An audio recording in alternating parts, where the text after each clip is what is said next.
Good evening, everyone.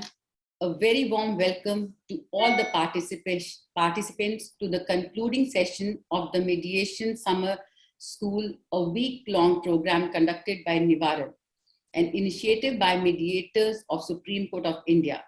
For last 1 week, you all have got a bird's eye view of the concept of mediation, its historical perspective, definition of mediation, its utility in delivering financial and viable speedy justice, the requisite communication skills for understanding conflict, negotiation, drawing of settlement, ethics, and ethical issues that arise in mediation.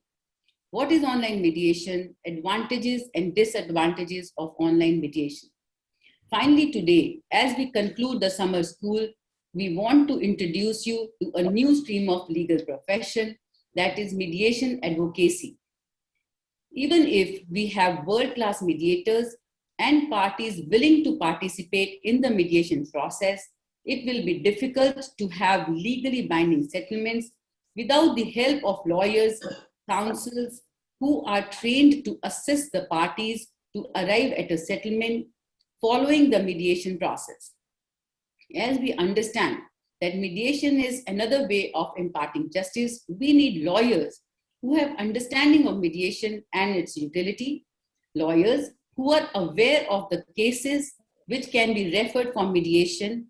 When a party approaches an advocate with a problem, he should be able to explain the multi-door courthouse concept, meaning thereby he must evaluate the problem and explain to the party that the resolution to the problem lies by filing the case in the court, claim in arbitration, lok adalat, or through negotiation, mediation, or conciliation.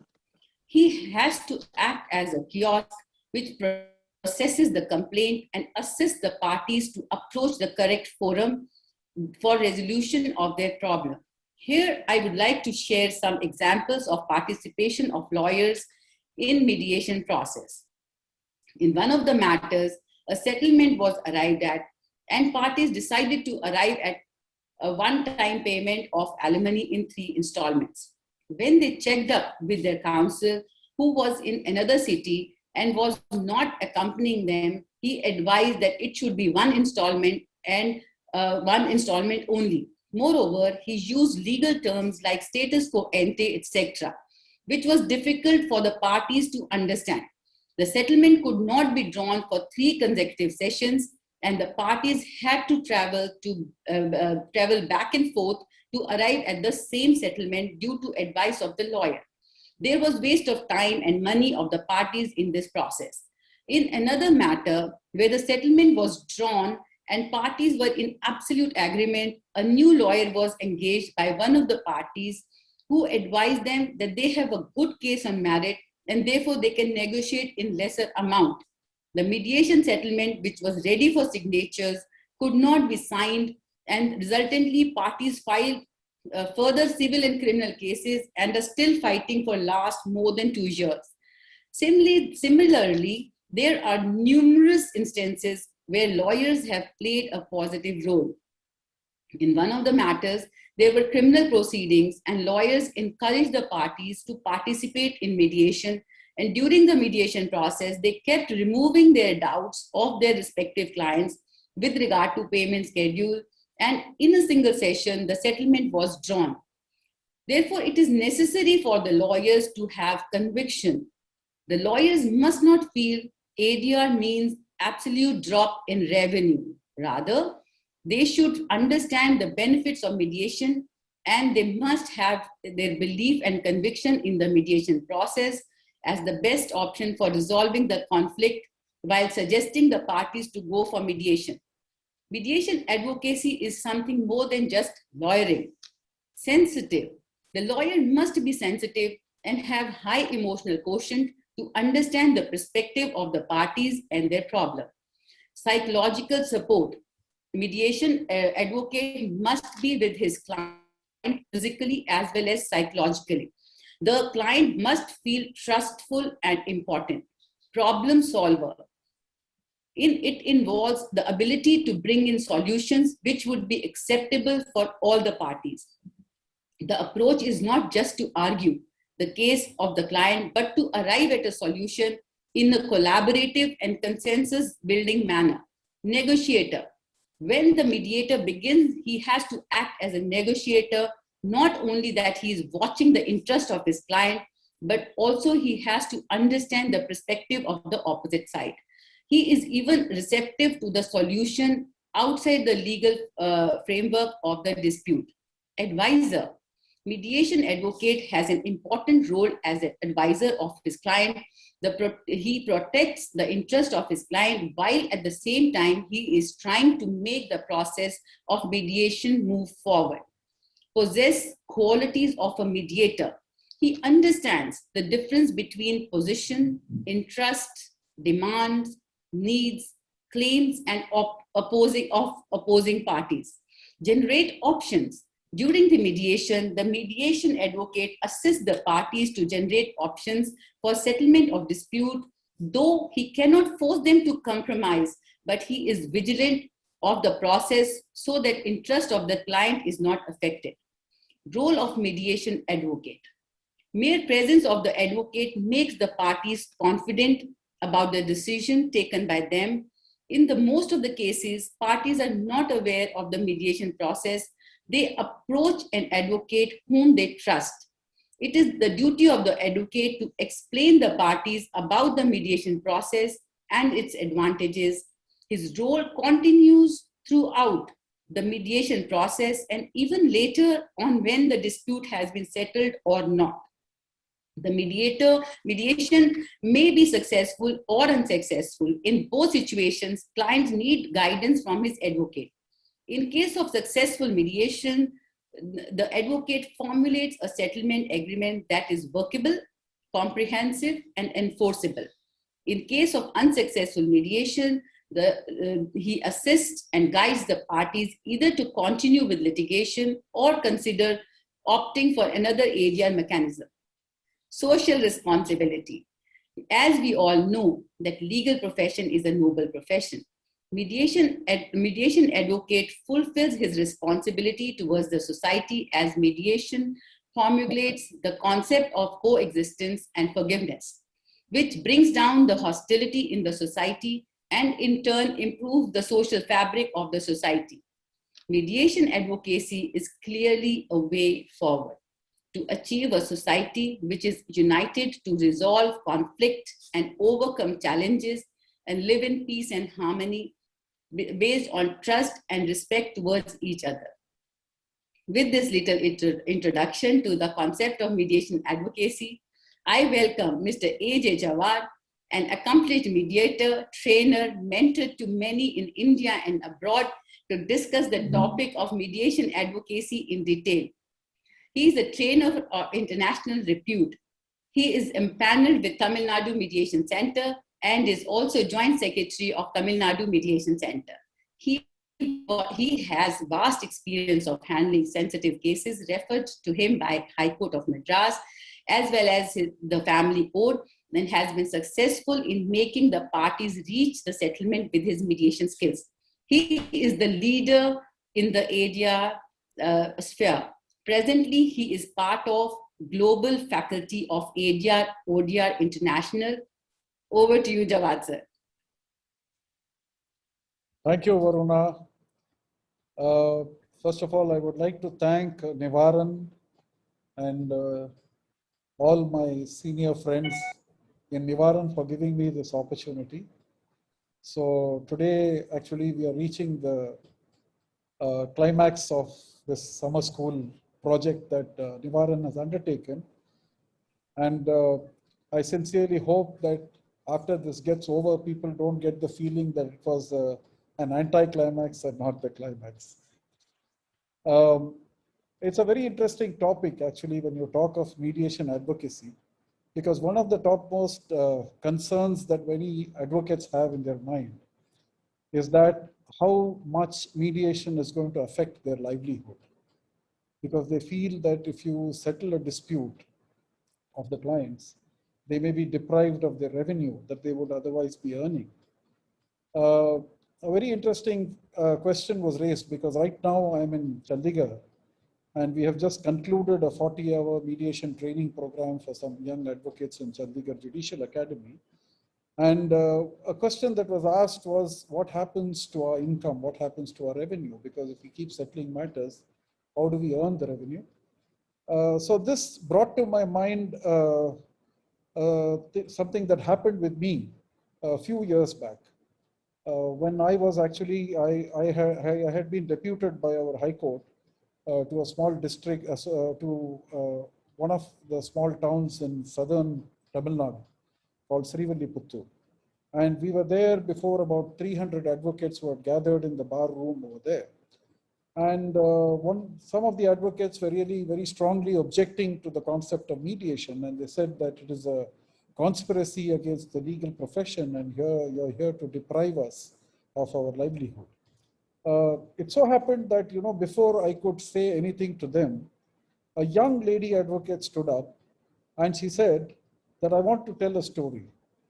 She said, my sister-in-law was pregnant, and when the time came for the delivery, we took her to the hospital. And we knew there was nothing wrong with her. It ought to have been a normal delivery. But the doctor, the hospital, just to hike up their fee, they performed a cesarean on her. And that was the time we really felt that instead of normally when a newborn baby comes into this world, we bless the doctors who have brought the baby into this world. But this time we did not feel like blessing the doctors because the amount that was charged to us was quite taxing for us. And we could not really afford that amount, and we had to borrow to settle the hospital fees before we discharged her. So she said, would our clients not be feeling the same thing? Would they not be expecting us to advise them rightly as to what is the correct remedy for us and how we should resolve the problem? When she said that, the whole bar fell silent. The whole hall, the entire hall of 300 advocates who were quite volatile, they fell silent, and they said that, and then they heard us on this. Now, one of the things that we need to keep in mind is that mediation is not going to really deprive lawyers of their revenue. On the contrary, it is going to increase their revenue. Because if you look at the percentage of disputes that really come to the courts for resolution, they are actually a very small fraction of the actual disputes that exist out there. Many people, they don't want to come to the court because they feel that if they come to the court, it is going to take a very long time. They are not going to be having any control over the outcome. They are not going to be, and they're going to be spending a whole lot of money, and it is going to be a very long wait for them to resolve the problem. Now, many of them live with the conflict. They live with the dispute. They would rather put up with the dispute than come to the court. That is number one. Number two is they seek some extrajudicial fora to resolve the disputes. They go to maybe the local politician or the local gunda, the local hoodlum who will be there, and or the police station where there is some kind of an ad hoc kangaroo court that may be conducted, and they try to resolve the problems through that. Now, what we are actually doing by offering them a mechanism by which they don't lose control, they have the autonomy, and they have the power to resolve their dispute by offering them this option of mediation. So if lawyers really embrace this, this is where I think much of their revenue will be coming from, because I remember reading somewhere that the American Bar Association's annual conference, the mediation sections conference is much larger than the litigation sections conference. So that is the extent to which mediation has developed in some of these countries. So it's something that is worthy of emulation everywhere else. Now the question arises that an advocate who is steeped in litigation, who has been doing litigation all her life, how does she adopt herself to mediation? And is it the same as appearing before the court? Assisting a client in a mediation, is it the same thing as assisting or arguing for a client before the court? Now that question arises, and therefore what is the frame of mind and what is the mindset that an advocate needs to develop?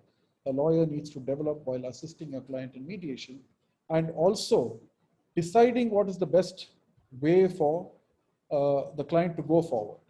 Whether you should pursue the remedy in the courts of law, whether you should opt for maybe more flexible method like arbitration, or whether you go for a more collaborative process like mediation. Now, this is something that the lawyer has to decide and advise the client accordingly. I'll just be sharing a PowerPoint with all of you shortly to explain what exactly the kind of skills that a mediation advocate needs in order to be able to assist clients effectively in mediation, and at the same time be a part of the process, so that the profession of law ceases to become irrelevant. Does not cease to become relevant anymore.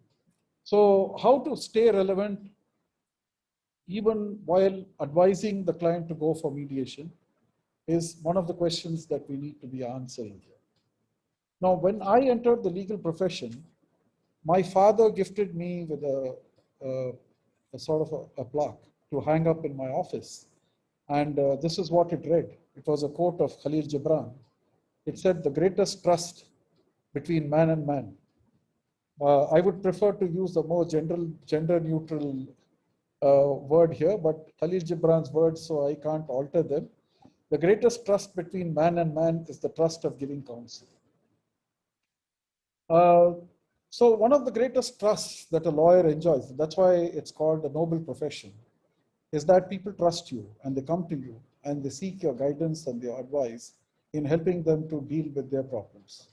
So it's a huge responsibility on the shoulders of a lawyer. How do I guide my client? How do I advise my client? And what do I tell him, tell her or him? What is the best way forward for them to find a solution for their problem? Before I go into that, I just want to deal with a few quotes which are really impressive and which really we need to keep in mind. And one of that is of Mahatma Gandhi. Mahatma Gandhi said that I had learned the true practice of law. I had learned to find out the better side of human nature and to enter men's hearts. I realized that the true function of a lawyer was to unite the parties riven asunder. The lesson was so indelibly burnt into me that a large part of my time during the 20 years of my practice as a lawyer was occupied in bringing about private compromises of hundreds of cases. I lost nothing thereby, not even money, certainly not my soul. Now here I just want you to bear in mind the words of Mahatma Gandhi where he says, to find out the better side of human nature. People don't want to live in conflict. People are forced into conflict, actually. Any conflict arises because of maybe different perceptions of what is right and what is wrong, maybe different filters that they use to understand their own rights and obligations. So, but the problem is they want to resolve that conflict. They don't want to live with the conflict. So how do we help them to get over that and to understand their true nature and to be able to resolve their conflicts peacefully? The next quote I would like to quote is of Abraham Lincoln. Discourage litigation. Persuade your neighbors to compromise whenever you can. Point out to them how the nominal winner is often a real loser in fees, expenses, and waste of time. As a peacemaker. Now mark these words, as a peacemaker. And this is what I told our trainees today. I said, today, you're embarking on the journey of a peacemaker. You're not just a mediator. You're not just resolving conflicts. You're establishing peace on earth. And as Jesus Christ said, blessed are the peacemakers. So you're going to be a peacemaker. As a peacemaker, the lawyer has a superior opportunity of being a good man. Again, a good person. Okay, but those are again Abraham Lincoln's words, and I can't tamper with them. Now, this is a concept that I think we need to learn. We, the so-called civilized people, need to learn from the tribes. Ubuntu is a concept. Most of us know it as a software, which is challenging the hegemony of Microsoft. But Ubuntu is a concept of from Africa, where it says we think ourselves. This is Nelson Mandela, I think, who's speaking. He says we think of ourselves far too frequently as just individuals. separated from one another. Whereas you are connected and what you do affects the whole world. Now we go into the realm of spirituality and maybe, the understanding of cosmic forces which are operating, and which also quantum science deals about this, and says that everything has a significance. So when you do well, it spreads out. It is for the whole of humanity. What if what you want to be will only come about when you ensure that others get to be that as well? And what if all of humanity was on your team, working towards your good? This actually reminds me of a story pertaining to Ubuntu, in which there was a missionary who was working among some African tribes. And he organized a sort of a competition for the children of the tribal children. He took them to a field and he placed a jar of sweets at the end of the field. And he said that whoever reaches the sweets first will get the entire jar of sweets. Now, to his surprise, what the children did was they held hands together and they all ran together. They took the jar of sweets and shared the sweets between themselves. And when he asked them, when one of you could have got it, why did you do this? And they simply replied, Ubuntu. So the idea was, when my friend is unhappy, how can I be happy? So that is human nature. So somewhere along the journey of becoming, again within quotes, civilized, we have lost this concept, which we used to have when we were hunters and gatherers. So the question is, what is advocacy? Is it simply putting forward a particular argument to a court with a view to persuading the court to come to a decision favorable to your client? Is it restricted to that? Or is it something more? So let's see, what are the advocacy skills that you need to be a good advocate? You need good communication skills. You need good judgmental skills. You need good analytical skills. You need good research skills. You need good people skills, because you're not only handling your clients, you're handling the opposite side lawyer, you're handling the judge. You need a lot of perseverance, and you need to be creative. You need to think of things that, how to resolve the problem and how to get justice for your client. So now these are all the advocacy skills that we need. Now let us ask ourselves the question, are we going to use these skills as problem inflamers? Or are we going to use these skills as problem solvers? Now, in a litigation, what are we doing? Now, please understand one thing, I'm not against litigation. What I personally believe is, law is a fiction that we have created to organize ourselves. We have these well-established institutions. We have legislatures which lay down the law. We have courts which interpret and enforce the law. And it's absolutely necessary, because to change the paradigm from might is right to right is might. So it becomes a very important way of dealing with this issue, in ensuring that there is no oppression of the weak, and the weak and the oppressed get an opportunity to have their say and to enforce their rights. So I'm not against litigation, but I'm talking about a different paradigm altogether, where people who are in conflict, whether at a community level, whether at an individual level, how do we help them to resolve their conflicts? By resorting to litigation, are we really inflaming the problem?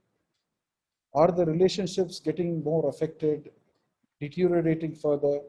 The ill will and the feeling of ill will towards each other, are we reinforcing that, or are we helping them to solve the problem?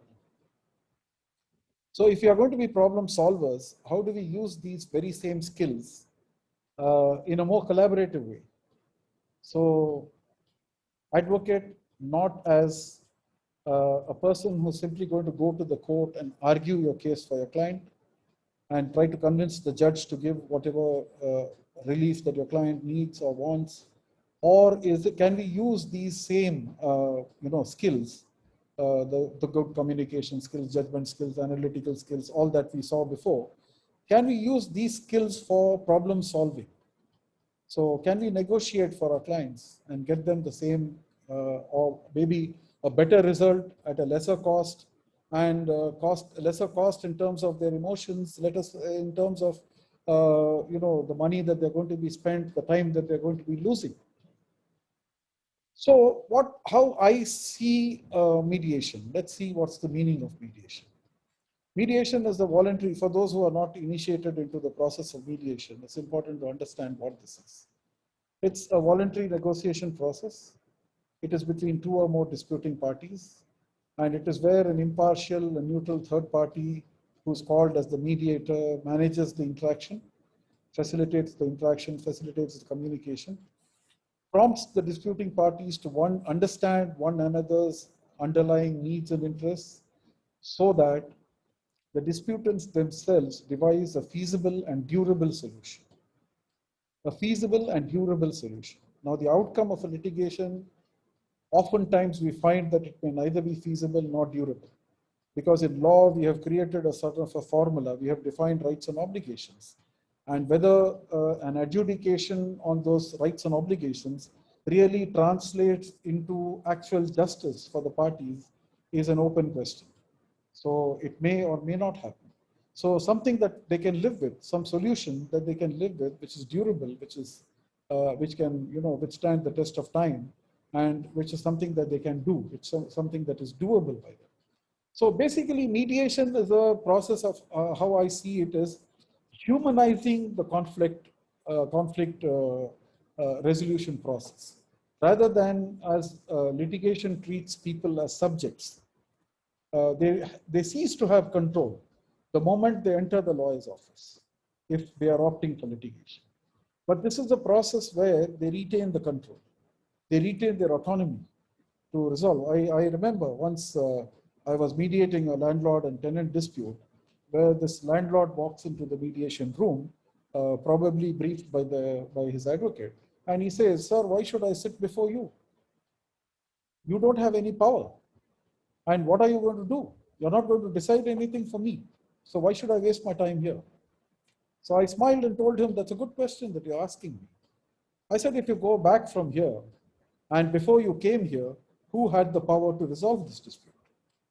He said, "The judge." Now I said, "The judge has been magnanimous enough to take that power and hand it over to you and your opposite party. And he has told you that here is a person who's going to help you to resolve your problem. Go to him, see if you can resolve it yourself. So here's where I'm giving you the power."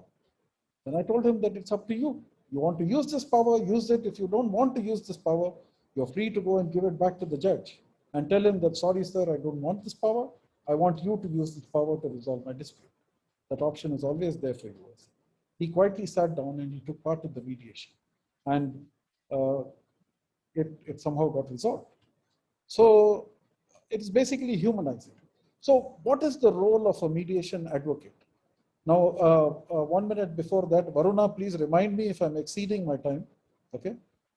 Though I'm a mediator, fundamentally I'm a lawyer and I like to hear my own voice and I may continue talking. Okay. So I hope I'm within time. So role of a mediation advocate is changing the litigator's mindset. What is a litigator's mindset? Essentially, it is based on rights and wrongs. What is right, what is wrong? So we interpret the law to establish that our client is right and the other party is wrong. And our client deserves the relief, whereas the other side does not deserve any relief, or should be in fact penalized for whatever perceived wrongs that he or she may have done. So essentially, we need to change that mindset and believe that this is a problem that needs to be resolved by both the parties. So separate the people from the problem is what William Ury and Roger Fisher suggest in their book, Getting to Yes. So it requires a lot of working on your mind, because you always keep thinking of right and wrong.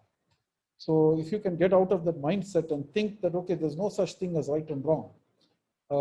I came across this very beautiful quote of Rumi, the Persian poet. He says, "Out beyond ideas of right doing and wrongdoing, there lies a field. I will meet you there." So you need to change this mindset. And then you need to use all your skills to understand and uncover the underlying interests and needs of your client. So many times clients are so engrossed in the conflict that they perceive the opposite party as the problem. and they forget that what is it that they really need and what is it that their real interests are. And then the next step comes on advising your client on what is the best mode of resolution. Now, every case may not be fit for mediation. Maybe there might be some cases where you need to go for something which is more proactive, like maybe conciliation. Or there might be some cases which may require a more informal adjudication, like a process of arbitration. Or there might be cases which actually need to be resolved only by the court. So you need to advise your client on the best mode of resolution. And if you feel that mediation is the best mode, then you need to prepare your client for the mediation. So how do you prepare your client for the mediation? You need to communicate with your client. We'll be coming to that. Assisting the client during the mediation and preparing and drafting the settlement agreement. Because once the client enters the mediation process, please remember that the client is an affected party. And the client is going to carry with her a whole baggage of emotions, a whole baggage of fears, and prejudices, biases, concerns. All these things might be there. So you need to navigate this process in a very careful way and be an asset to the mediator in helping the mediator to guide this process towards a resolution. So how do you assist your client during the mediation? At the same time, protecting your client's interests also. So you cannot allow your client's interest to be compromised in the interest of reaching a settlement. So that is where your role becomes very critical in a mediation process. And then finally, preparing and drafting the settlement agreement, because when you are there involved, you will take care of all the legal niceties that need to go into the agreement and ensure that the agreement, because mediation is, we always say that mediation operates under the shadow of the law. So we cannot reach an agreement that is not legally enforceable. So therefore, you have to ensure that the agreement is a legally enforceable agreement. So changing the litigator's mindset involves a whole lot of work within yourself. So you need to first understand the difference in the conceptual framework between litigation and mediation. We have seen what happens there, that we are, whether we are going into a blame game or whether we are going to a problem-solving frame of mind. So that becomes important. The second thing is the role of an advocate as a servant leader. So you're leading from behind because you're projecting your client in the front. And whose problem is it after all? It's the client's problem. It's not your problem. You're there to help your client to resolve the problem. So you take a backseat there and you let the client become the driver and try to help the client to find out what is driving this conflict and how you're going to resolve it. And most important is, while litigation is always based on the past, we have the structural framework of litigation is such, the very conceptual framework of litigation is such, it is all about the past. Who did what, when they did it, why they did it, and whether they did right or wrong. And our rules of procedure are framed only for that. Your pleadings talk about what happened. Your rules of evidence are always about, you're going to be talking with your leading evidence in a court case. You're going to be talking about documents which prove your client's stand, which is something which happened in the past. Now, mediation is all about future. So what is it that your client needs to resolve this problem and to move forward in life? So it is more future oriented rather than past oriented. So that is how you work towards changing your client's mindset. Understanding the client's interests and needs. Now there is a difference between positions, interests, and needs. Many good negotiators and mediators will know, and lawyers will know, that clients come to you with their positions. This is what I want. And the question that you need to ask is, why is this important for you? Why do you think you need this? What is it that you really need? Okay. So ask these open-ended questions to elicit their interests, goals, and needs. What is important for you? What are your long-term goals? What are the critical issues that need to be addressed? So once you ask these questions, you will be uncovering their real interests and needs. And why is it that they are there? So many times they may be losing perspective. So it becomes important for you to ask these questions and understand that. And then preparing for the mediation. So there are three things that are involved: planning, analysis, and discussion. So you plan what is it that you need to really talk about in the mediation. What are the main issues that you need to talk about? And then you analyze what is it that the other person is going to be coming up with. What can possibly be the needs of the other person? And how are we going to address that? And how do we reconcile any conflicting interests and needs that might come up in the course of the discussion? And then you go into the discussion. Okay. Now, some of the elements of negotiation that you need to keep in mind while you're talking about mediation advocacy, when you're advising your client on the best method of dispute resolution would be, what is the relationship between the parties and how is the communication between them? Is it adversarial? Is it a blame game that is going on? And whether it is a relationship that is a short-term relationship, is it a one-off relationship? Is it something which is long-term? What are these are called as the connecting elements. And this is what will help you to, tailor the negotiation process when you understand what the relationship is and how the communication is. Then you have what are called as the choosing elements. What are the alternatives available to your client? Why should you go in for a negotiated settlement? If the negotiation fails, what are your alternatives? Is there a better alternative available for you? Or is the alternative worse than what you will be getting through a negotiated settlement? And what is the kind of commitment that your client can bring to the table? So these are called as the choosing elements. And then you have the crafting elements where you explore the interests. And then you work with the mediator and with your client and with the opposite party to generate multiple options that would probably help your clients to resolve the problem. And then when the options are generated, you test the legitimacy of those options. These are the crafting elements that you use to craft the settlement agreement. I hope I'm not going too fast because I'm more worried about the time scale. So basically, mediation advocacy skills involve conversation, not confrontation, which we do as lawyers. Many times we even confront our clients. We tell our clients, we minimize their pain, we trivialize what they're going through, we trivialize their emotions. And many times we confront them saying that this is not what you're going to get. I'm sorry, you're asking for something which is totally out of the world. I mean, which is crazy. No court is going to give you this. So the habit of having a conversation, the skill of having a conversation is what you need to develop. And communicate, not interrogate.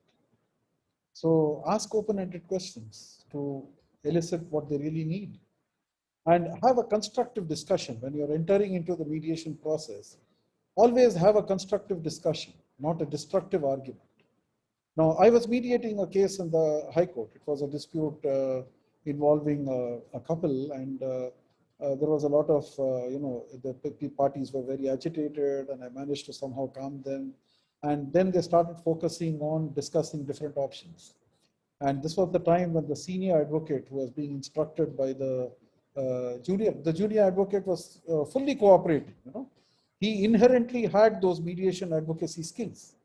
Now, I don't know for what he brought the senior advocate, and this man walks in with all his 40 or 50 years of experience. He sits over there, leans back in his chair, and says, "Oh, what is it? So she wants the house, she wants the children, she wants the money. So what is it that she wants? She wants everything. And where does my client go?" And that's it. And everything came crashing down. The lady just stood up. She had tears in her eyes. She said, "I don't need to get insulted over here," and she walks out. So it was a very destructive argument that was going on over there. So what we need is a constructive discussion. Okay? I think we're almost coming to an end. And careful choice of words. Avoid any hot button phraseology that might inflame passions. Don't talk in terms of us versus them. Don't using polarizing words. They want this, they did this, those sort of, that sort of communication should be avoided. And be careful of sensitive areas because it might be anything. It might be the beliefs of the parties. It might be, their cultural value systems. There are so many things which are very sensitive. So you need to be careful when you're communicating there. And a presentation that values respect, which works towards rapport building and which works towards establishing trust with the other side instead of alienating.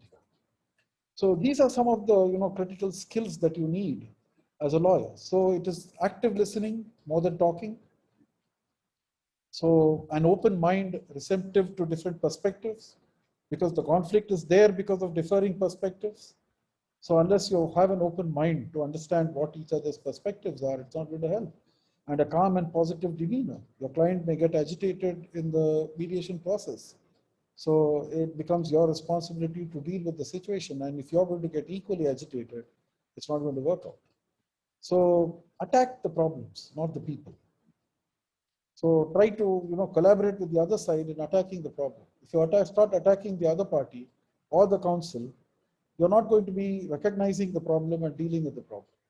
So you need to cultivate what is called as emotional intelligence, empathy, understanding, compassion, humanity, and also because apology can be a very powerful thing in a mediation, because you're dealing with human feelings and emotions.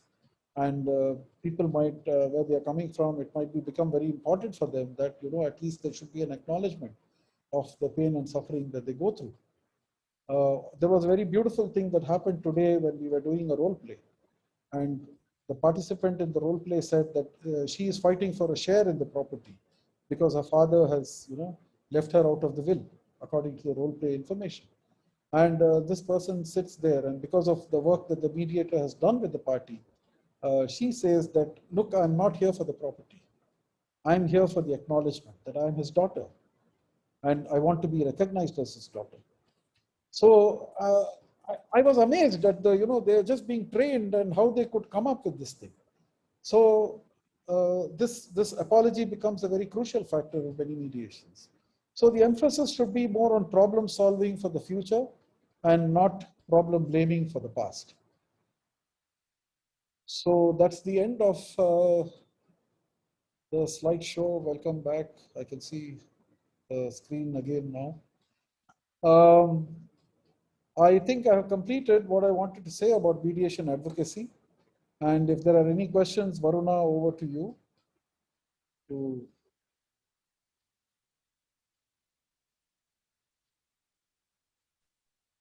I hope I didn't go too fast because I was worried about the time. I was told 45 minutes. No, you did not go very fast. But, do we have any questions?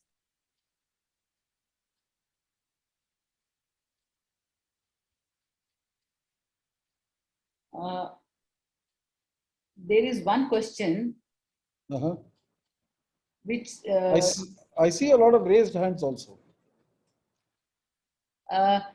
See, it is from a previous session that the person wants to know that what kind of criminal cases can be referred for mediation, though it is not in the context of this session, but definitely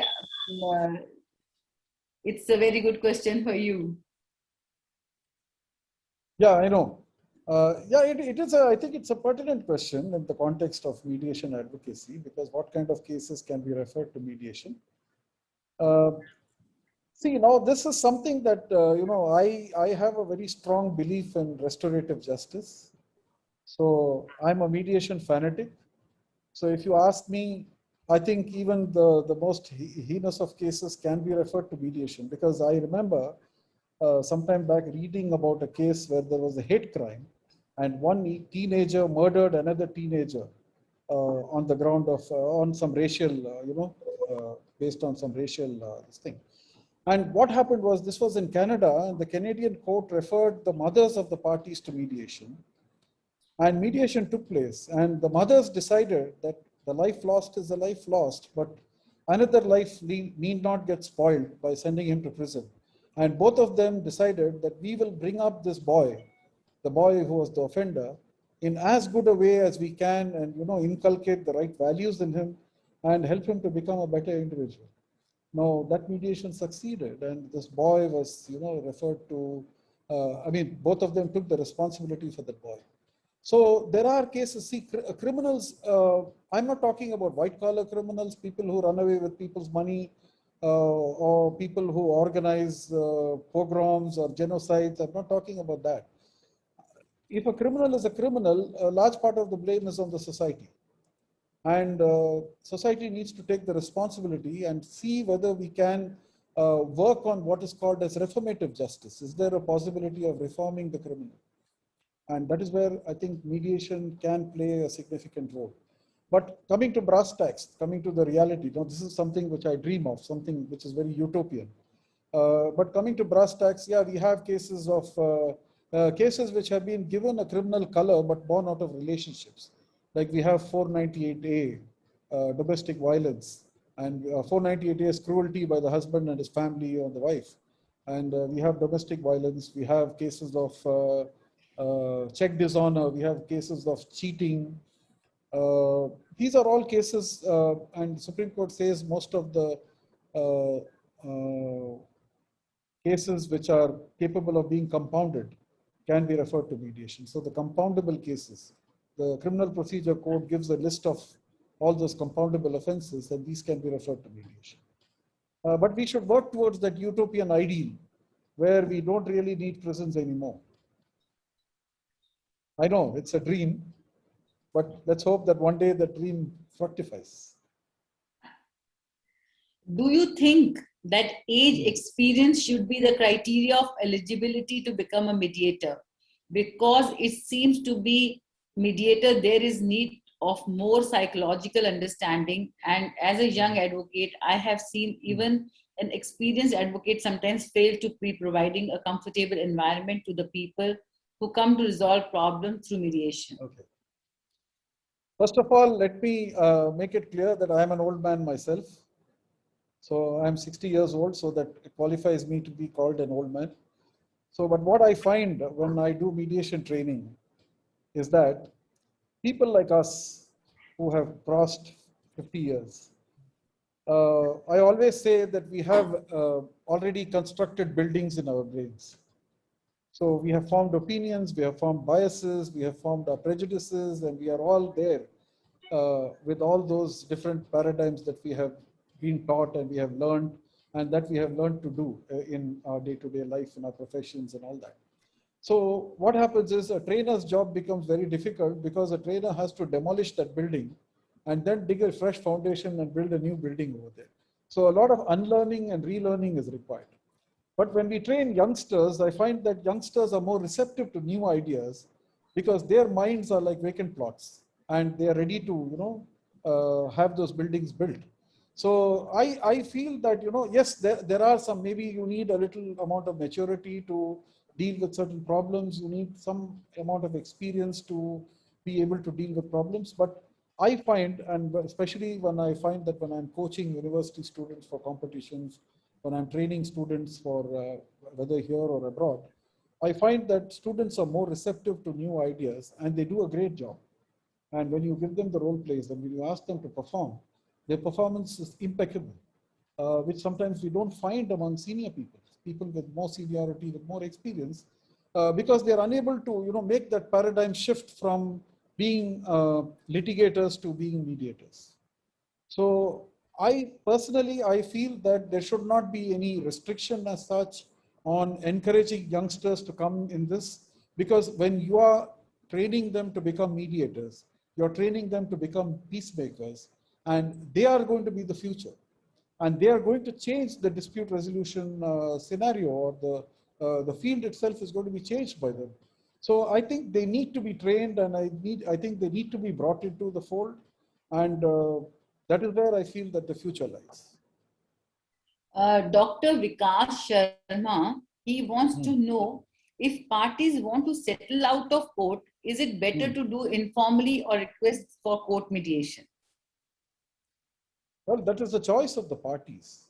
If they are very clear about what they want and they have agreed upon something, they need not go for mediation. But if they feel that there are some issues that need to be resolved and that can be done through the process of mediation, then it's better that they go for mediation and resolve those disputes. There is a question from Ms. Shilpa Pratap. So when the law of mediation is expected to come in force in India? Any idea?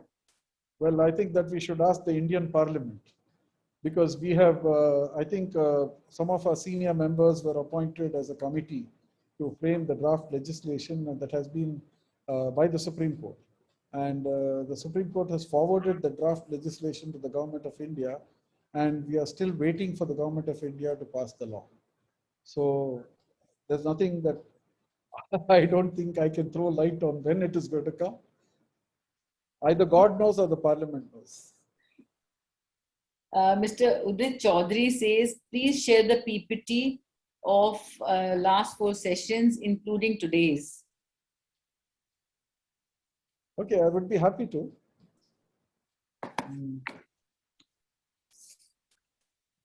There is a question from Mr. Rajiv Datta. Litigation and mediation are two separate methods and cannot be made to compete with each other. Please elaborate. Yeah, as I said in my presentation, I said that the conceptual framework is completely different for litigation, because litigation is where two parties are fighting. They go before a third party and tell the third party, you please decide whether I'm right or the other person is right. So it's always very, they don't have that power to say that, you know, and it is also compulsory. Like if I go to the court and issue a summons to Varuna, Varuna has to appear before the court. She has no choice, because otherwise she'll be set ex parte. But if I invite Varuna for a mediation, she can always say, sorry, I don't want to come. So the basic thing is, it is something which is collaborative. Mediation is more collaborative, whereas litigation is adversarial. So it is as different as apples and oranges are. Though it comes under the category of fruits, apples are not oranges. Similarly, mediation is a part of the dispute resolution process, but it is not litigation. So it's completely different from litigation. Mr. Dilip Dhamskar, mediation process in cases where some of the parties are two government departments and individuals are involved. Well, that's a bit of a tough call, because, you know, though government is the biggest litigant, it is very, very rare that you find the government officials resolving or settling any matter in mediation.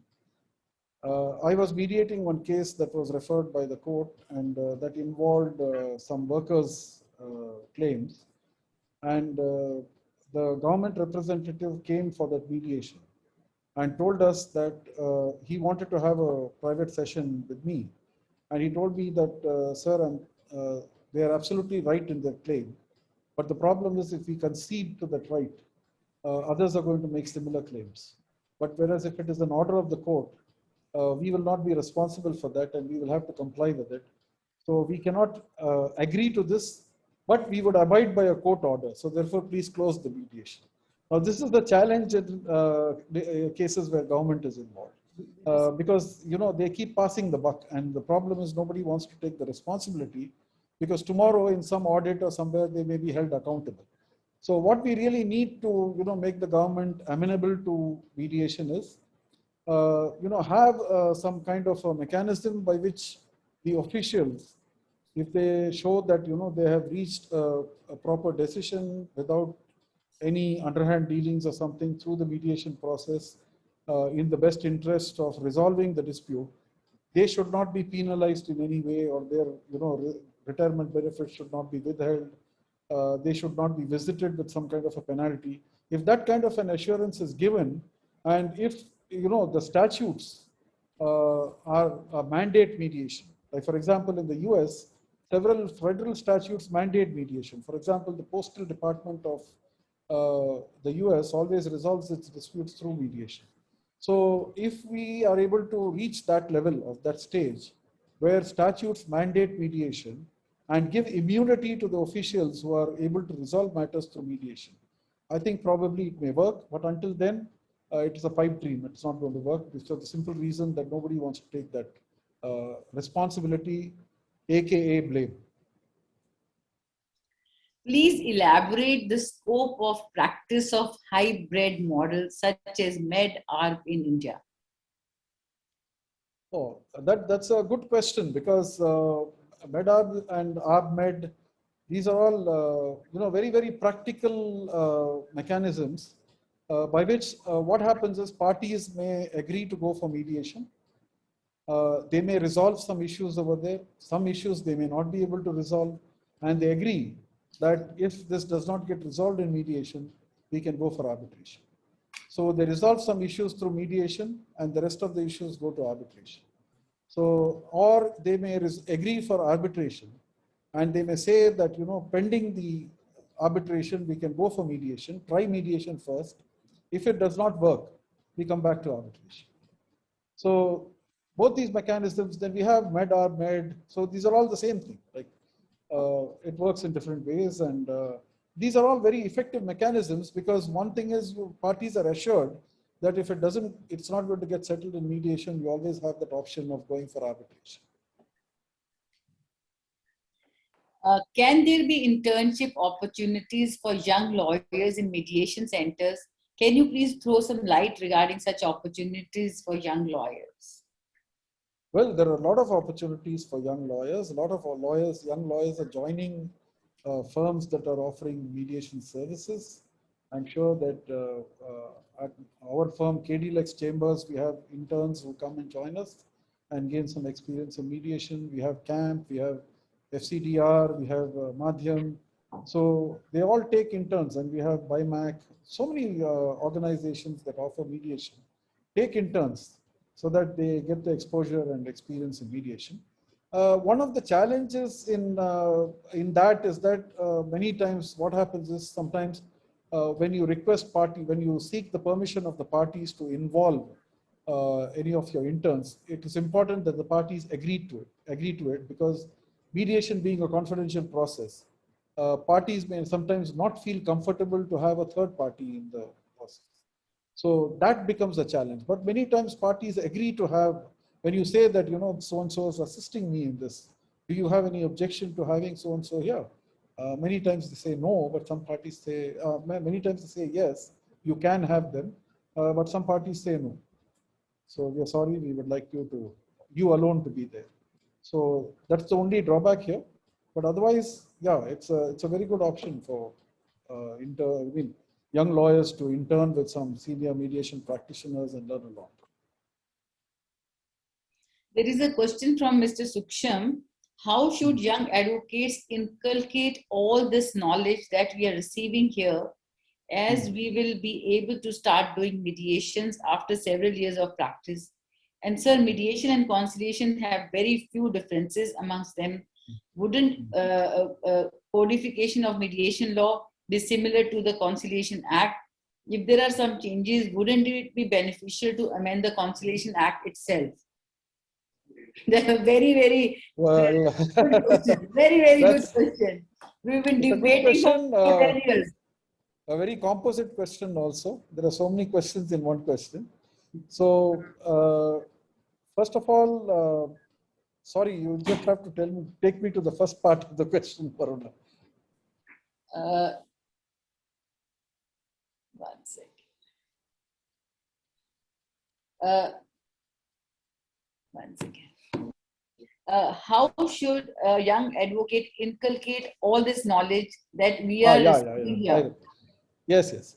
Now, see, this summer school objective, from what I understand from the organizers, is that the idea is to build an awareness about the mediation process. Mediation involves a lot of skills. Basically, it's a skill training that you're going to go through. Now, for skill training, it is not enough if you simply attend lectures or presentations like this. Now, for example, we do a mediation advocacy course, a full-fledged course for mediation advocacy. So what we do is we give practical training to people. Even in mediation, when we do courses, we do the training sessions, we train them. Like I just completed a mediation training program here, where we create simulations where where the trainees undergo, each one of them gets to become a mediator and mediate some imaginary dispute that is given to them as a problem, as a proposition. So what they do in the process is what they learn in theory, they're able to inculcate as a skill in their toolkit. So what becomes important for you is apart from attending such seminars, such presentations, what becomes important is you need to undergo actual training in mediation. So there are many organizations that offer mediation training. My own organization, ADR ODR International, we offer a 40-hour mediation training. MCPC offers for 40-hour mediation training, but that is reserved only for people whom they select and who are doing mediations in the court annex system. We have several other organizations. Madhyam does it, CAMP does it. There are many organizations that give you the training. So what you need to do is you need to choose where you would like to undergo the mediation training. And my suggestion would be, though it will be a little expensive, but undergo multiple mediation trainings, because each training program comes with its own perspective, because the trainer's perspectives, each one may have a different skill set, each one may have a different way of looking at things. So once you're able to assimilate the learnings and the inputs from different experts, you become a much better mediator. So what I would like to urge young lawyers who want to become mediators is undergo training first, because that becomes very important, particularly for a process like mediation, because it's not a simple process. It's not like, I don't mean to undermine the role of judges or the role of arbitrators, but it's not as simple as writing a judgment. That itself is a very challenging thing, to decide who's right and who's wrong. But then you have the law, you have the facts, and you have everything before you, and you have to simply decide based on these documents and other things. Whereas in mediation, you need to work with the parties to bring them to a frame of mind where they are able to collaborate with each other and work towards a solution that is going to be their own. So you're giving them that responsibility, and you're helping them to shoulder that responsibility in a way which would be good for them. So it is a very challenging process, and unless you get trained properly, effectively in this, you cannot be a good mediator. The second part of the question is, sir, mediation and conciliation have very few differences amongst them. Wouldn't codification of mediation law be similar to Conciliation Act? Then if there are some changes, wouldn't it be beneficial to amend the Conciliation Act itself? Okay, before the draft mediation law was prepared, there was a huge discussion on this. So all the senior mediators in the country sat down and discussed how it should be done, whether you can simply amend the Conciliation, Arbitration and Conciliation Act Part 3, or should you have a separate mediation law. But the consensus that was reached was it's better that you distinguish between mediation and conciliation, and you have a separate law for mediation. Yes, there are very few differences, because both are voluntary processes, both are consensual processes, both are confidential processes. But conciliation is the process where the conciliator can frame the terms of settlement and offer them to the parties. And conciliator may not necessarily hear the parties. Whereas in mediation, it is a more nuanced process where a mediator is trained in understanding, in dealing with emotions, dealing with, conflict situations, moving the parties from their positions and interests to their positions to their interests and needs. So a whole lot of skill is involved, and mediator acts merely as a facilitator and does not offer any settlements, but works towards getting the parties to a point where they can settle with each other. So it's a very tough process. It's very difficult and it's a very challenging process also, unlike conciliation. So it is better that there is a separate law on this, is what my opinion is. I agree with what many senior mediators have decided. So what advice would you give to law students who are interested in mediation and not litigation? Is that a good choice? Okay, now if you ask me very frankly, mediation is still to see. I gave up litigation about 7-8 years back, and I decided to take up mediation. And it was a challenge for me to really make both ends meet. But fortunately, things are looking up, because today we have laws which are mandating mediation. We have the Commercial Courts Act, which prescribes mandatory pre-litigation mediation. And we have the Chief Justice of India saying that mediation should be made mandatory as the first resort, as the first option before you go for litigation. So when all these come into effect, you have a bright future. And but what I would tell you is that don't focus on only one, focus on both. mediation and litigation, so that you get sufficient experience in both the fields and you're able to advise your clients properly as to what course to take. So you have the option of being litigation advocates, you have the option of being mediation advocates, you have the option of being mediators. So these are the choices that are there before you. And recently, the Bar Council of India came out with a circular saying that it's mandatory for all law schools to provide training in mediation. Now, Maharashtra National Law University is offering a very beautifully curated course on mediation. So it's an MA in mediation, not an ML in mediation, but an MA in mediation. So what happens now is a lot of people from other disciplines are joining that course.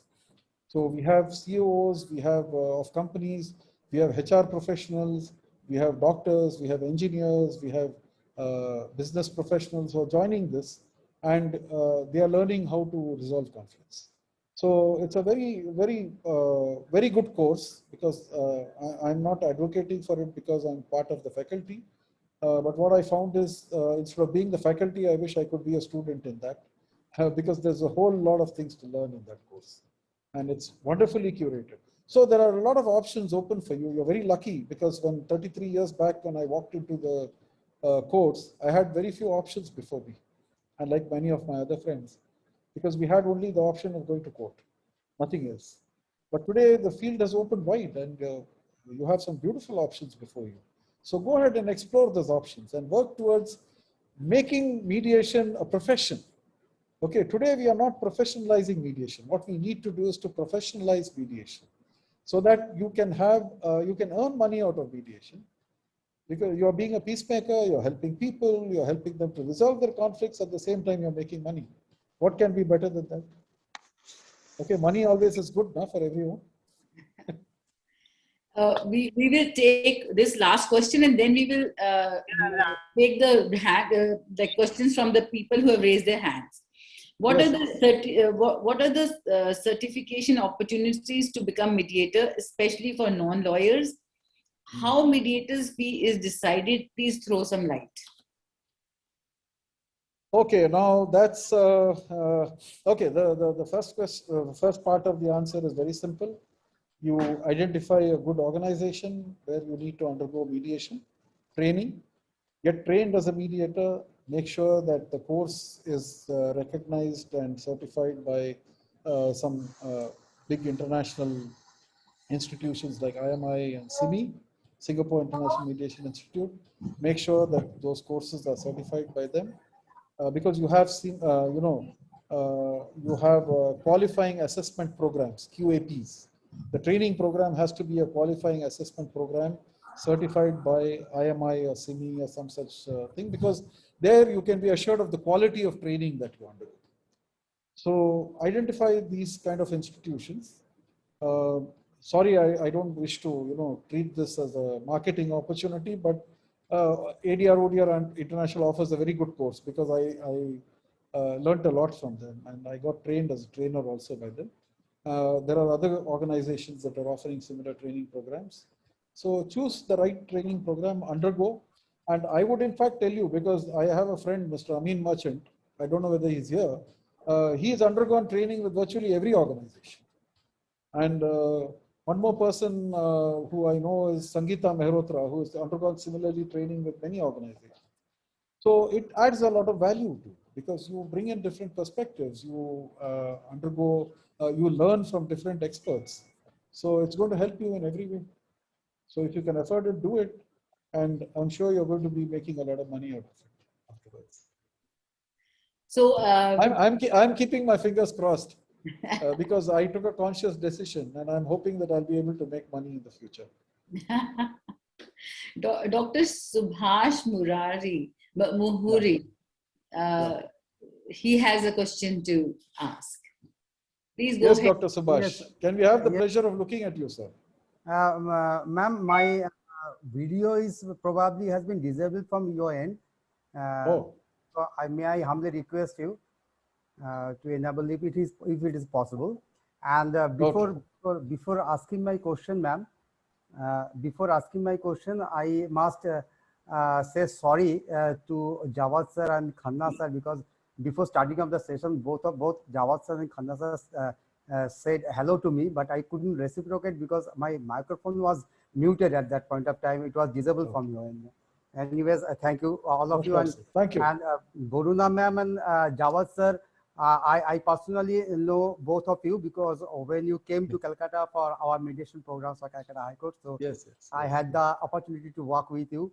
It was great experience, sir. So I have three very small and very short, humble questions. So may I be permitted to put them one by one? Yeah, please go ahead, sir. So first one is whether an advocate can represent a party in a mediation proceeding in absence of the party, because as we know that mediation is a party-centric procedure and presence of the party is a sine qua non. But we often experience the situation that when an advocate comes and say that my party cannot come today, I'll be representing the party. Is it permissible to proceed with the proceeding in presence of the advocate when the client is absent? That's a little difficult to answer, sir, because it depends on the relationship between the advocate and the client. And is it, has the client really authorized the advocate to take decisions on his or her behalf in the mediation process? That's something you need to ascertain. We do welcome advocates to come along with their clients because advocates can be very helpful in the mediation process. But if the advocate is coming without the client, we need to be very sure that the client has given full authority to the advocate. Maybe the client may be suffering from some disability, or maybe the client may feel that, you know, if he or she comes in the mediation process and sits opposite the other party, they may not be able to express themselves and they may, you know, not be very comfortable with the whole process. So it could be that reason, but it's very important for us to ascertain whether the advocate is representing the client's cause and has the authority to represent the client. Now that's a call that, you know, depending on each situation, depending on the context, I think the mediators will have to make. I would not give you a blanket answer as to yes or no. It's very difficult to answer it as yes or no. So it's a call that you have to take when you're doing the mediation. And if you feel that, you know, the advocate is acting in the best interest of the client, and see, any person can represent the client, right? The client can give a power of attorney to somebody who's not an advocate to come. So, and that person has every right to come in the mediation process if he has been duly authorized by the party. So why should an advocate not represent? Okay. The only thing is you need to ascertain that, yeah, that is. Thank you, sir. The second question is that, sir, as per PIMS rules for pre-institution mediation for commercial disputes, there is a format for filing of the failure report in which the format says that the signature of both the parties shall be there along with the signature of the mediator. Yeah. Sir, as because the in the honorable court, the failure report will be mandatory before filing the case when there is no prayer for injunction or like that. Yes. So, sir, we are experiencing such situations where defendant is avoiding to sign the failure report or refusing or adopting the dilly-dallying tactics, so that the plaintiff is in a very dangerous position that he is not getting the failure report, he is not being able to file the plaint before the court of law. So how to tackle this situation, sir? I think then the rules have to be suitably amended to say that if the defendant is dilly-dallying or refusing to sign the failure report, then the mediator can simply put that in the report and send it to the court by getting one party signature, the plaintiff's signature, and send it to the court. Because why should the plaintiff be held to ransom because the defendant is not complying with a mere formality of procedural formality of signing the failure report? So we cannot penalize the plaintiff for that. So there has to be a way around that. So thank you, sir. I think either the rules have to be amended or the courts have to be more flexible in accepting the failure report with one party signature. Yes, sir. As of now, the rule says shall. The party shall. That is the problem, sir. Yeah. Sir, No, that is the last problem. That is the problem with advocacy itself. So we do so much of hair splitting. Shall, may, what does it mean? You know, that is the biggest challenge. sir. So, So last question is that yes. Sir. that is also based on practical situations that we have faced. Uh-huh. That sir, is it mandatory for the mediator concerned to allow the advocates during a mediation session, say when a mediator is sensing that with respect to all the learned advocates, when the mediator is sensing that the advocate of a party is not very favorable to the mediation proceeding and he is brainwashing the client not to negotiate, then the mediator is in favor of talking with the advocate one to one in absence of the advocate. Then can he proceed to that extent that disallow the advocate and allow the client only for the session? So what I personally believe is that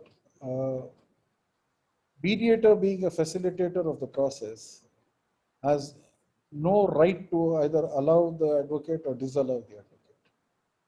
It's a call that the client has to take. If the client wants the advocate to be there, now you can work with the advocate and the client to help them to understand what their underlying interests and needs are and move them towards a resolution. If that is not working, if the advocate has his own vested interests in perpetuating the dispute and taking it through the whole process of trial and other things, there is very little that the mediator can do to stop that. It is the fate of the client. Now, here the question that a mediator needs to ask is, am I owning the problem? Is it my problem? So the moment you own the problem, you become a party to it, you lose your neutrality. So in order to remain neutral, you should not own the problem. It's the client's problem. Now, it's a call that the client has to take. If the client is under the undue influence of the lawyer, I don't see how the mediator can help the client except to maybe ask some open-ended questions to see whether the client is really taking this call in the right frame of mind. So maybe ask questions like, what is in your best interest? How would you like to see this resolved? And do you think it is going to help you to go back to court? And do you think it will be better? What are your alternatives? And will it be better if you resolve this? How will you feel if it is resolved today? So ask these questions and then leave it to the client to take the call. Okay. Right. So we cannot decide whether the advocate should be present or absent. On my part, throughout my 13 or 14 years of mediating, I have always welcomed advocates. I have treated advocates with a lot of respect. And it has been on very, very rare occasions, maybe in my 14 years, maybe one or two occasions where I have found advocates being a stumbling block to resolution. So it depends on how the mediator handles the advocate. Thank you, sir. Thanks and regards, sir, for answering me. And my I hope I have satisfied. Thank you, sir. I'm very much satisfied, sir. And my thanks and regards to Varuna ma'am also for allowing me to ask the questions. And through both of you, sir and ma'am, I convey my hearty thanks to the Nivaran for arranging this beautiful summer school and allowing me to join this program. Thank you, sir. You're muted, Varuna. Varuna, you're muted. Mr. Muhammad Umar has been waiting for a very long time. His hand is raised. Okay. Yes, thank you, ma'am, and thank you, sir, for this wonderful presentation. Just a small question. What about the non-lawyers who want to get into the practical mediation? I am a law teacher personally, but being a non-lawyer, I find it very difficult to get into the mainstream mediation practice. So, what would be the the career chart, if it may be called so, you would suggest for people like me? Thank you, sir. Okay, now, Umar, the problem is, see, mediation is still to establish itself as a readily accepted process of dispute resolution. My personal view is that it need not be restricted only to lawyers. When engineers can be arbitrators, when doctors can be arbitrators, when chartered accountants can be arbitrators, why not people who are non-lawyers be mediators? Mediation requires, okay, some amount of domain knowledge may be required to do mediation. Some working knowledge of the law will be required. Some working knowledge of behavioral sciences may be required for a mediator.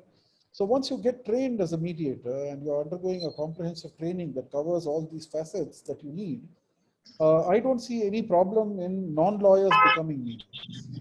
And in fact, I feel it should not be monopolized by lawyers. It's a field that should not be monopolized by lawyers. It should be thrown open to everybody, is my personal opinion. Maybe some advocate friends may not agree with that proposition, but I believe very strongly that it should be open to everyone. Because basically, let us understand one thing. Mediation is all about conflict resolution. And lawyers don't have a monopoly over conflict resolution. You may be mediating disputes that may occur between some people who are known to you. Both sides approach you and they may trust you and they may want you to mediate. And if you have those skill sets, if you have undergone the training, you may be able to do a much better job in mediating the dispute. Now, if you're looking at it as a career option, it is going to take some time, but it is there. Okay, it's going to be there. And it is a reality because as court pendencies keep mounting, as people become more and more disillusioned with our existing dispute resolution processes, more and more people are going to opt for mediation.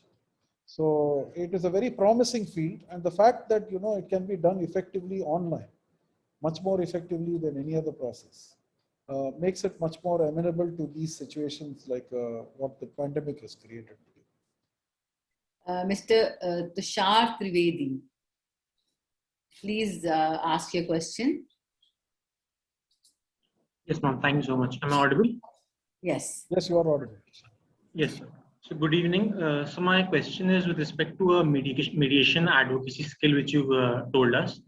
So you said that we should focus on attacking the problem and not the party. Yes. I completely get the essence of this phrase that we should focus our intentions and mind towards the problem, but not the party. Yeah. So, but at times, with my limited understanding and experience, the problem arises not because it actually is a problem, but because how parties perceive that situation. Yes. And sir, herein comes in the role of another point which you told us is that we should not avoid using polarizing languages. Like it is they who said that, they want that point. So sir, I want to know how do we phrase these situations and how do we phrase our arguments in such a manner that they address the problem and are not polarizing at the same time. Now, Tushar, that question is a very profound one. Okay, it's a very big skill set that you have to acquire to be able to do that, and that is why you need to undergo mediation training, because that is where you will be told how to exactly do that. Now, it is impossible for me to do that in 5 minutes. Okay, so it's a very good question, a very profound question, and the only way you can find an answer for that is to undergo mediation training, so that you understand, what is emotional intelligence, how conflict affects people, which part of the brain, the neuroscience of conflict, and what are the social dimensions which trigger conflict, and how people look at things from different perspectives, what are perceptions, because perceptions are basically the filters through which we view the world. And these filters are our experiences, our emotions, our beliefs, our ideologies. So that is where the parties come from. That's where the difference of opinion, the differing viewpoints come from. So to be able to, go through this whole process, you need a full-fledged training, and that is not something that can be done in about 5 minutes. Okay, but it's a very good question. I really appreciate you for asking that question. Thank you. But what I would urge you to do is undergo mediation training, learn this from the experts, and become a good person who can really, recognize the conflict and be able to separate the people from the problem and, tackle the problem and move them and help them to see each other's perspective. Because as the, very common example goes, if you draw a figure of 6 on the floor and you make one party stand on one side and the other on the other side, to the person who has drawn the figure of 6, it will look like 6, but to the other person, it will look like 9. So what you need to do is hold the hand of that person who's standing on the other side and bring him to this side and tell him that, okay, this looks like 6 from here. And then take both of them to the other side and show them that, okay, what does it look like now? So that is the challenge. Okay, how you do that is a whole process. Okay, a whole lot of, asking the right kind of questions, how you destabilize the parties, how you distill the information. It's a whole lot of skills that you need to acquire for that. And for that, you can only do that through a proper training. Understood. Thank you for answering my question. Thank you. Thank you. Madam Sneh Yadav, you've been waiting for a long time as well. Thank you so much, ma'am. Good evening, Mr. Jawad, and good evening, all. It was a Good evening. wonderful session. First of all, I would start by congratulating you. Now, I have two questions, which I'll make it very quick because I know there are a lot of people who are waiting. So, first question is purely on the procedure. That is, what is the role of silence in mediation? Because silence can be perceived in so many ways. The pauses that the time that a mediator gives to the parties is again part of silence. And if there is a silence on the party, how does a mediator interpret it? It's a very complicated kind of thing. So I would need certain clarity on that. And my second question is on the grading and evaluation system of mediators. Do we have a system by which we actually assess how the mediator is performing? And I'll tell you the reason why I'm asking question. I witnessed a lot of mediation proceedings in which the attitude of the lawyer is very casual. I would say indifferent at times. If a party who's contemplating divorce goes to the mediator, in the first sitting, they would try to, try and stay together. If the parties are not, okay, go for divorce, go for mutual. They don't even try. So how do we assess a mediator? So these are my two questions, sir. I'll answer your second question first, Sneh. See, if you have observed the mediation and you have seen how the mediator has performed, would you recommend that mediator once again? Of course not. Well, then the market decides, who's a good mediator, who's not. My question was with regard. Now, my question was with regard to the court. I'm coming mediation. to that. Yeah, I'm coming to that. Yeah. Now, in a court annexed mediation program, the necessity of monitoring the performance of mediators becomes very important. So feedback from the parties and the council becomes very critical over there. Now, here the problem comes that, many times what happens is the people who are supposed to give the feedback are the lawyers. And we have come across instances where lawyers will come and privately tell us, okay, this is what this mediator did. And it was very upsetting the way the mediator behaved. And then when you tell them that, okay, what can we do about this? Would you like to give a complaint in writing? They say that, no, it's all right because, we come from the same bar and, how do we do this? So this becomes a challenge in the court annexed mediation. So what we need to do is we need to have a robust and confidential feedback mechanism where parties and lawyers can give feedback on the mediator's performance and how the mediator has conducted the proceedings, whether they were happy or they were not happy, or whether they were bulldozed into something, or whether they were treated disrespectfully. So that becomes very necessary in a court annexed mediation because parties don't have a choice. Okay, because you appoint a mediator, the center appoints the mediator, and the mediator goes into the mediation. Parties do have the option of changing the mediator if they're not satisfied. They can always go back and say that I'm not happy with this mediator, change it. But for that, parties should be aware. They should have that knowledge that they have that option before. Now, these are all some of the practical problems that we are encountering. That's the reality. Now, we need to work out some mechanism on that. We have been talking to the judges. We have been talking to the committees, mediation judges committees who are responsible for the mediation to evolve these kind of mechanisms. And hopefully that will be done in due course. That is one part of it. The other part of it is, of course, in the market itself. Like when you talk of private mediations, I think the market will decide. Because if you're offered the option of engaging Rajiv Datta or a Jitendra Sharma or a Santana Krishnan or a Jawad, you will naturally you will make your inquiries. And if you find out that Rajiv Datta is better than Jawad, you will go to Rajiv Datta, not to Jawad. And if you find that Varuna Bhandari is better than Jawad, you will choose Varuna Bhandari. So that is the way the things operate. So market will balance itself. So at one point of time, the good mediators will be getting more work because by word of mouth it will spread, and they will automatically be chosen by the market. So that is one thing that we need to keep in mind. Yes, some form of accreditation will be required because otherwise every Tom, Dick and Harry will say I'm a mediator. So what kind of training they have undergone, whether it is a a properly accredited institution that's offered them the training, whether they have undergone some kind of an evaluation process in the training, and whether they have been certified by a recognized institution becomes very important. But how the mediators are going to perform, because some people may be good, some people may not be good. We have good lawyers, we have bad lawyers. We have good judges, we have not so good judges. So, every field we have that, good doctors, not so good doctors. So we have that in every field. That's a challenge, and that's going to be dealt with by the market. Okay. All right, sir. And I think you asked another question before that. Role of silence in mediation. Yeah, that's a very good question, because silence is something which is very powerful. Now, silence may be because of how I understand silence is either somebody, while recounting a very bad experience, may be overcome with emotion. And therefore, Sunita ji, can you please mute yourself? Sunita ji, can you please mute yourself, ma'am? Thank you. So, maybe overcome with emotion or something, because when they are recollecting something that is really bad that happened to them. So the question is of empathy, because empathy says that you need to respect that silence. You need to acknowledge that this person is going through some deep emotion, and therefore she or he is silent.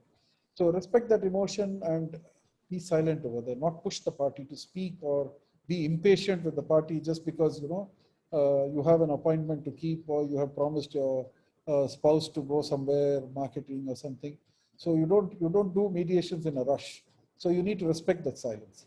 Another form of silence might be because they may be recollecting, something that has maybe recollecting the sequence of events or something that they need to say, but they're not able to remember. So again, respect that silence. So silence is all about empathy, is how I see it. Maybe there are, experts in psychology who may see it differently. But as a mediator, I see silence coming in these two eventualities, and that is where I respect the silence of the party. And I say that, yes, this person is silent. So I need to be silent for a reasonable amount of time and give this person the opportunity to, get back, or maybe, take a break, go for a cup of coffee or something and come back. So there are different ways of dealing with that silence. So could it be arrogance as well? So could it be arrogance as well, or indifference, that the party is not interested at all in mediation? They're not willing to answer? Yes, could be. Then what do? You tell the party that, can you help me to understand why you don't want to speak about this? Are you interested in going ahead with this? If you're not, I can always close it and send it back to you. So it is a voluntary process. Let's not forget that. All right, sir. Thank you so much. Due to paucity of time, one last question we will take from Dr. Vikas Sharma, and rest we can write their questions in the chat box, and we will love to answer all of them. Thank you so much, ma'am. I was hoping I'll get this opportunity. So it was a very good session. I really enjoyed listening to you because you spoke from the heart. It was very, very encouraging listening to your words. My question is that, as a lawyer, as an advocate, if you want to choose a path between ADR modalities, whether arbitration or mediation or conciliation, how do you know which would be the best path for you? What are you cut out for? Is there a way you could decide that? And how did you choose to be a mediator? I mean, what is it that drove you to be a mediator? And how can we, you help us take a decision like that? Okay, that's a good question, sir. See, the thing is, why did I take this decision? Because I became a lawyer by accident. Okay, because in my days, you try to become a doctor, you try to become an IAS officer, you try to become an engineer, and when you fail everywhere, then you see, okay, there's a law college there, let's get into it. So you need to, equip yourself with some kind of a degree, so you go there. At least for me, it was like that. I did not choose the legal profession. It rather chose me.